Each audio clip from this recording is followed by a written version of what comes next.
Assalamualaikum warahmatullahi wabarakatuh. Perkenalkan, nama saya Selma Rizky Ananda dengan NIM A1J221032. Di sini saya akan mempresentasikan dengan materi linguistik forensik dan penegak hukum. Linguistik forensik dan penegak hukum merupakan dua bidang yang saling terkait, menggabungkan keahlian linguistik dengan kebutuhan praktis sistem peradilan. Sebagai subdisiplin linguistik, linguistik forensik membawa kontribusi uniknya ke dalam ranah investigasi kriminal dan proses peradilan. Dengan menggali dalam struktur bahasa, pemahaman makna, dan analisis komunikasi, linguistik forensik memberi alat yang kuat untuk mengurangi tantangan linguistik yang seringkali muncul dalam konteks hukum. Hal ini sejalan dengan pendapat Coltan tahun 2010 bahwa linguistik forensik dapat didefinisikan sebagai penerapan ilmu linguistik dalam bidang hukum. Dalam proses penegak hukum, pemahaman mendalam terhadap bahasa menjadi semakin esensial.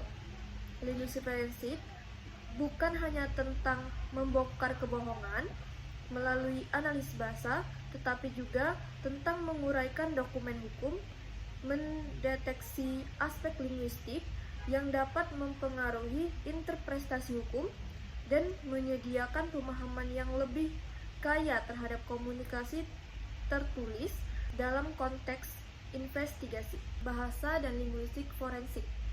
Menurut Richard, Platt, dan Weber tahun 1985 pada halaman 153 dalam Susanto 2020, bahasa merupakan sistem komunikasi manusia yang dinyatakan melalui susunan suara atau ungkapan tulis yang terstruktur untuk membentuk satuan yang lebih besar seperti morfem, kata, dan kalimat. Linguistik forensik dapat didefinisikan sebagai penerapan ilmu linguistik dalam bidang hukum menurut Gibbons tahun 2008. Sehingga dapat dipahami bahwa linguistik forensik adalah penerapan ilmu linguistik yang dapat meliputi teori, metode, dan analisis bahasa untuk keperluan bidang hukum, misalnya hukum pidana, hukum perdata, hukum tata negara, hukum adat, hukum lingkungan, dan lain sebagainya. Linguistik forensik semakin dinamis sehingga diperlukan pengembangan kajian bukan hanya sebuah disiplin ilmu, tetapi juga sebagai bidang profesi ahli bahasa. Salah satu kajian yang bisa dilakukan dari ruang lingkup analisis bahasanya adalah mulai dari analisis terhadap bahasa pada produk hukum, bahasa dalam persidangan kasus hukum, bahasa dari dokumen legal, sampai pada analisis terhadap bahasa yang dijadikan sebagai alat bukti kejahatan. Menurut Susanto tahun 2017, penerapan ilmu linguistik di bidang hukum terus berkembang, misalnya dalam penyelesaian kasus pencemaran nama baik, pengancaman, pemerasan, pembunuhan, persengketaan, plagiarisme, korupsi, dan sebagainya. Linguistik forensik dalam beberapa kasus hukum.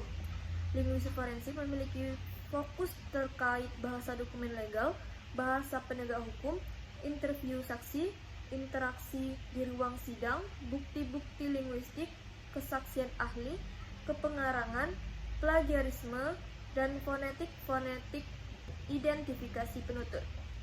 Bahasa sebagai satu-satunya alat yang dapat digunakan untuk menyampaikan maksud hukum. Bahasa tulisan sangat memiliki peran penting dalam mendokumentasikan sebuah hukum.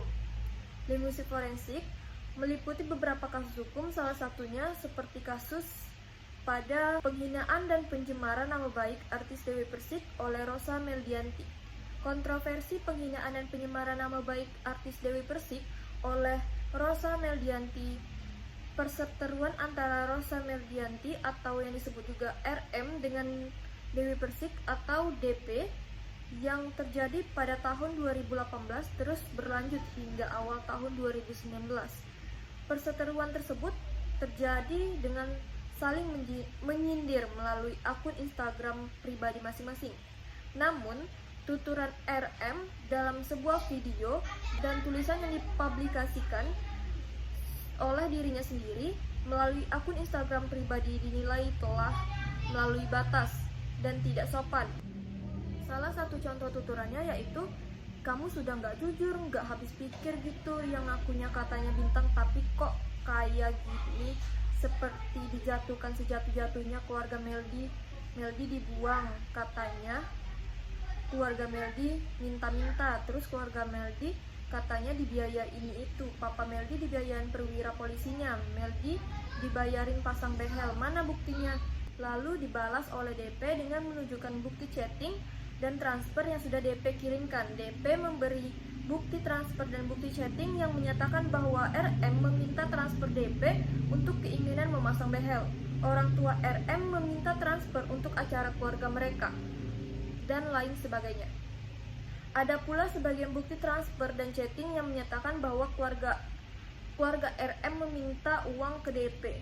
Bukan masalah seberapa banyak transfer yang dipermasalahkan DP hingga jalur hukum, akan tetapi tentang masalah attitude tidak baik yang dimiliki oleh RM. Menurut DP, RM telah menghina dan mencemarkan nama baik dirinya. Dengan berbagai bukti yang DP miliki, DP melaporkan RM dengan pasal-pasal sebagai berikut. Yang pertama, pasal 27 ayat 3 yang berisi tentang setiap orang yang dengan sengaja dan tanpa hak mendistribusi dan atau mentransmisikan atau membuat dapat diaksesnya informasi atau dokumen elektronik yang dimiliki muatan penghinaan dan pencemaran nama baik. Selanjutnya, dalam pasal 45 ayat 1 UU ITE mengatur mengenai sanksi atas pelanggaran ketentuan pasal 27 ayat 3 yang diancam dengan pidana penjara 6 tahun. Pasal kedua yaitu pasal 310 KUHP yang berisi tentang barang siapa yang sengaja menyerang kehormatan atau nama baik seorang dengan menuduhkan sesuatu hal yang maksudnya terang supaya hal itu diketahui umum, diancam kena pencemaran dengan pidana penjara paling lama 9 bulan atau pidana denda paling banyak Rp4.500. Yang kedua, jika hal itu dilakukan dengan tulisan atau gambaran yang disiarkan, dipertunjukkan atau ditempelkan di muka umum, maka diancam karena pencemaran tertulis dengan pidana penjara paling lama 1 tahun, 4 bulan atau pidana denda paling banyak Rp4.500. Lalu yang ketiga, tidak merupakan pencemaran atau pencemaran tertulis jika perbuatan jelas dilakukan demi kepentingan umum atau karena terpaksa untuk membela diri.